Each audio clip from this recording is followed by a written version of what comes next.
Summer is almost here, and for a lot of educators, that means having more time for a hobby or more time for a side hustle. So in this video, I'm giving you some ideas of hobbies that can remain hobbies or hobbies that can become side hustles over the summer and beyond.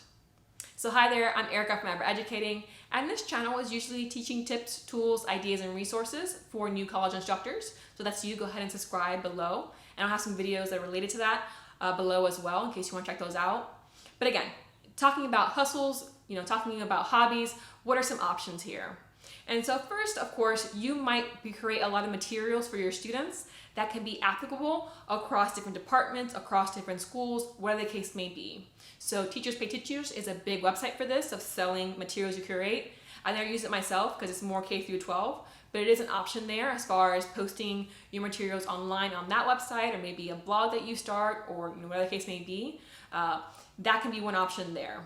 So personally, I use Teachable, and at this point, I only have a collection of high flex activity ideas. So 11 different ideas of activities you can use when your class is synchronously in person and on Zoom. So I'll link that below in case you're interested, but I use Teachable rather than Teachers Pay Teachers. So that's one option for you. Curate teaching material or use material that you've already used and sell them online to get a little bit of cash flow in that way. If you enjoy creating these, this can be a fun side hustle to do.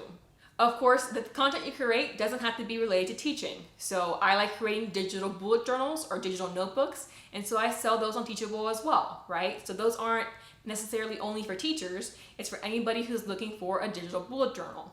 So potentially you have some kind of tech skills to design, maybe graphics for social media, or maybe you're great at creating infographics or creating some kind of report, or whatever the case may be. Maybe you want to join like a website like Fiverr and actually just do like freelance work where you create things that you really enjoy doing for people who aren't as tech savvy or don't have the time for it and are willing to pay to have someone do it for them. So that's another option here. If you are someone who likes creating content, but necessarily general content, you'd rather be hired to do something specific, that's an option as well. Thinking adjacent to freelancing, there's also a lot of websites for teachers where they're looking for guest posters. And so if you do a guest post, you can be paid for that post. And so this can be harder to do. You have to pitch them ideas of what you want to write about, but there are a lot of websites that do this. And I've seen payments from $50 to $150 for a post, depending on the website. So if you're someone who really likes writing about teaching and you're a good writer, that can be an option too for just kind of small moments of getting a little bit more cash over the summer as well. If you're a crafter, Etsy, of course, would be a big website where you can curate your own Etsy shop and sell your crafts through there.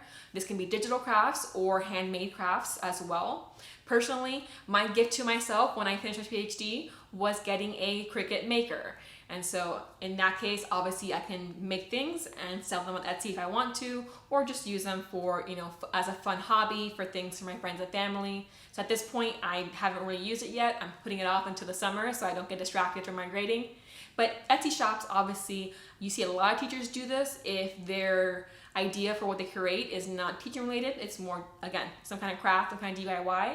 Then that can be a fun thing to do if you have more time over the summer.